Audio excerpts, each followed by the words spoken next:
नमस्कार दोस्तों। आज की हमारी कहानी का शीर्षक है भाभी के गहने किस हक से लेके जा रही हो, जिसकी लेखिका है डी अरुणा जी। यह कहानी आपको अच्छी लगे तो प्लीज हमारा चैनल सब्सक्राइब करें। तृप्ति ने गरम गरम खाना परोसा नन्नत श्रुति को, जिसको 7 दिन के बाद आज अस्पताल से पहली डिलीवरी के बाद डिस्चार्ज किया गया था। भाभी, अस्पताल में आपने मेरी जितनी सेवा की मैं जीवन भर नहीं भूलूंगी। मैं शायद ही कभी आपकी ऐसी सेवा कर पाऊंगी। अभी आप घर परिवार के लिए बिल्कुल नई है। मात्र 5 महीने हुए इस घर में बहू बन आए। श्रुति के खान पान, गर्म पानी, बच्चे की देखभाल, मालिश तृप्ति और सास मालती मिलजुल कर करते। तीसरे महीने जब श्रुति बच्चे को लेकर ससुराल जाने लगी तो तृप्ति का दिल भी उदास हो गया। नन्हे के बिना घर सूना हो जाएगा। उसकी मटकती आंखें, नींद में मुस्कुराता चेहरा, भूख लगने पर गला फाड़ कर रोना, इन सबको मिस करेगी। दशहरा के समय जब श्रुति नन्ही बिटिया परी को लेकर आई, मालती ने परी का अन्नप्राशन करने का निश्चय किया। परिवार दोस्तों का एक छोटा सा मेल मिलाप का कार्यक्रम भी बना। नजदीकी परिवार वाले और श्रुति के सास ससुर पति भी आए। श्रुति किसी ऐसे फंक्शन के लिए सोचकर नहीं आई थी, तो अपने गहने लेकर नहीं आई। फंक्शन में बिना गहने पहने कैसे घूमेगी। सास मालती ने तृप्ति से लेटेस्ट डिजाइन के गहने मांगे ताकि खुद की बेटी पहन सके। तृप्ति की बिल्कुल भी इच्छा न थी देने की, पर सास के आग्रह और श्रुति के मुरझाए चेहरे को देख सोच में पड़ गई।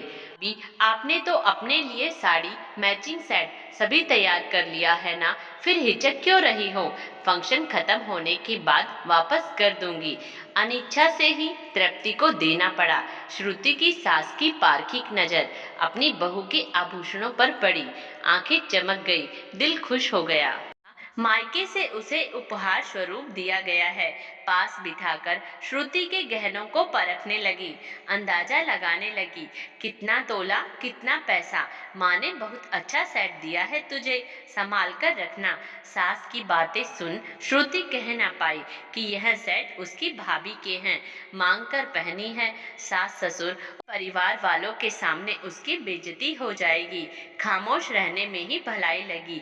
कार्यक्रम के बाद सभी परिचित चले गए। श्रुति के सास ससुर रुक गए। साथ श्रुति और परी को ले जाने। कमरे में मालती को श्रुति बोली, माँ मेरी सास समझ रही है, आप लोगों ने ये गहने मुझे चढ़ाए हैं, अभी क्या करूं।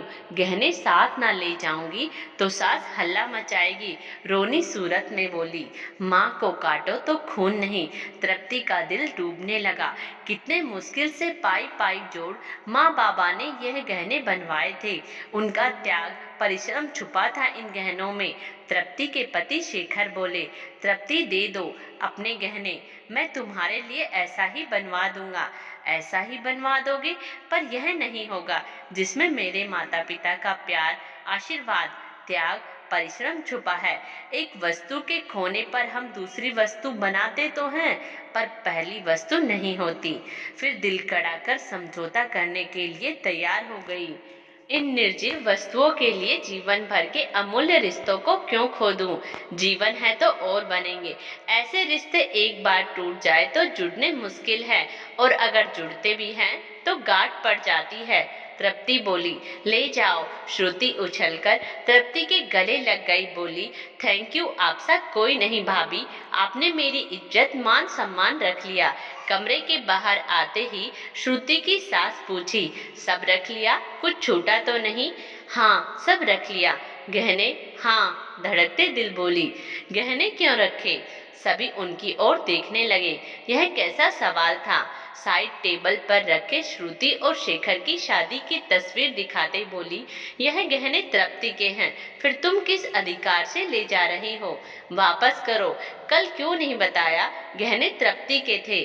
तृप्ति को गले लगाते बोली, धन्य है वह घर जहाँ तुझ जैसी बहू है।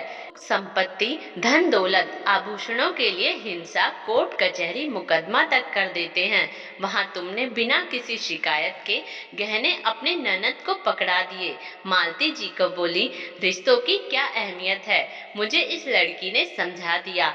जीवन भर के रिश्तों को इन निर्जीव वस्तुओं से कहीं अधिक महत्व दिया। आप बहुत खुशकिस्मत वाली हो। श्रुति जाने से पहले फिर से तृप्ति के गले लग धन्यवाद दिया। आपने रिश्तों की खूबसूरती मुझे समझा दी। मैं अवश्य इसका पालन करूंगी।